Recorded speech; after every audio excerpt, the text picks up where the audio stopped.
I worked for 14 years for the same company. I believed in the company and the solutions it provided for people, but over time, I became disillusioned, especially with the value they placed or didn't place on their employees. It wasn't always like that, but the longer I was there, the more it became apparent to me that I was just a number to them. Maybe in their eyes, I wasn't ambitious enough or pushy enough, but I started to feel that integrity, honesty, and hard work were not necessarily valued, despite what the company stated their core values were. The writing was on the walls, the constant change of employees, the way upper management spoke to us like they were doing us a favor by allowing us to work for them. Corporate America, where your worth is based on the position of the company's stock, not on your experience. In fact, the company was changing their values so that knowledge and experience was almost a liability because the old way of doing things was not how the new employees were being trained. Here's how deciding to end the relationship went down. Hey, I'm Nancy, and I make videos about my 55-plus solo RV life. What it's like to be 55 plus and travel the U.S. alone in a small Class C RV. The environment at my job had turned into a very dog-eat-dog, toxic environment, but I continued to stay, mainly because the money was good and I had to pay my bills. When you're solo, you are the only one paying the mortgage. There's no help and no backup. I think that's one of the reasons that many people stay in a job that they no longer enjoy. Also, I didn't want to have to start all over again with a new company in my mid-50s. At first, I couldn't believe what I had done, but I knew that once I did it, I wasn't going back. I was out of work at 60, right before Christmas, no severance pay, no unemployment, since it was my decision to leave.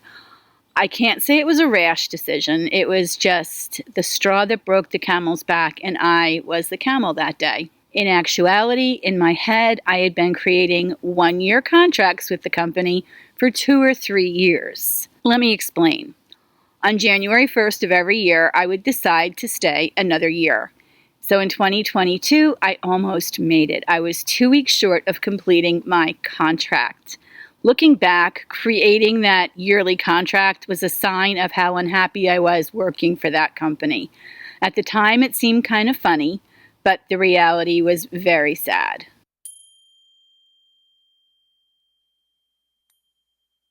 Another catalyst in my decision was turning 59 and a half.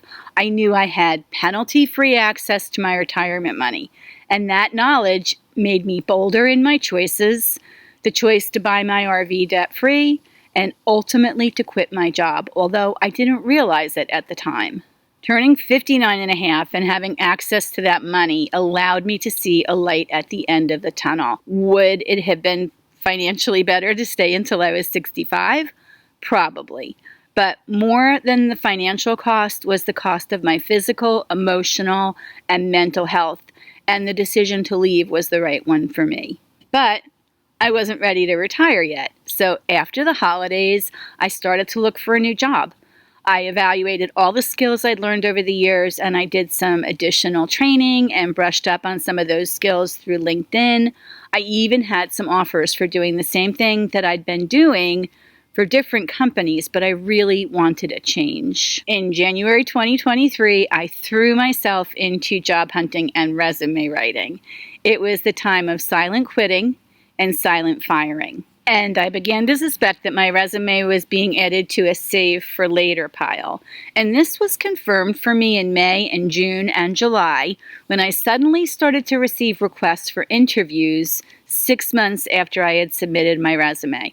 But by then, I'd already made other plans. Was it worth staying in a job 4 years longer than I probably should have? One that eventually gave me so much anxiety and actually made me physically ill. And the answer is yes, because the money I earned is what allowed me the freedom to choose what to do next. Saving until it hurt and taking full advantage of the company match while learning about investments and the stock market and where to put my money, so it worked for me. and maximizing tax advantages. Right before I quit, I had bought an RV. In fact, I picked up the certified check from the bank the morning I quit. I had bought it for weekend and vacation travel.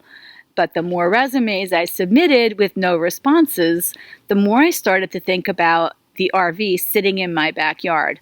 I had always dreamed about traveling full-time in an RV. And I started to think about if and how I could make that dream happen now that I had the time.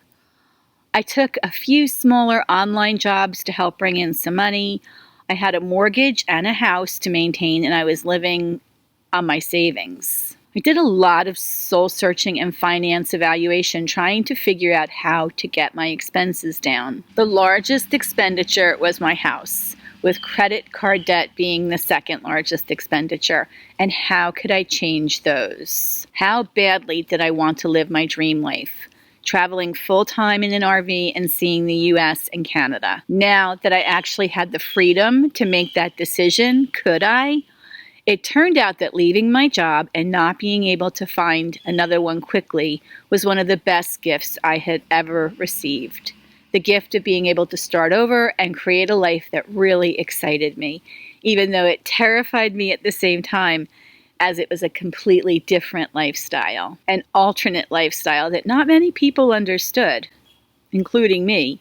I decided to do it, to sell my house, pay off my credit card debt, and put measures in place to help me make traveling and living in an RV more affordable, which I am sure I will talk about more in future videos.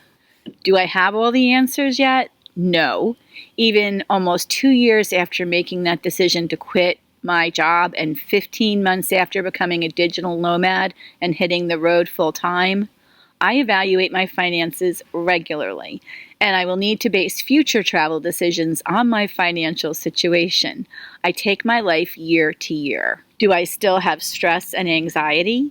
Yes, but it's a different type, not one that makes me not want to get out of bed every day. It's more of an excitement of not knowing exactly how each day will go, of being in new and unknown places, of not being able to find my way around different grocery stores every time I go shopping, or knowing where the next laundromat or gas station is. I'm allowing myself the luxury of taking the time to plan as much as possible and to let the rest go so I can enjoy trying new foods, exploring new places, meeting new people, and learning the nuances and culture of the different areas that I go to. Not exactly the kind of anxiety that you need medication to control. Allowing myself to recover from a toxic work environment and being able to enjoy life. That road to recovery probably took me about 1.5 years of journaling, meditating, praying, self-discovery, and starting something new that gave me joy. All because I took a chance,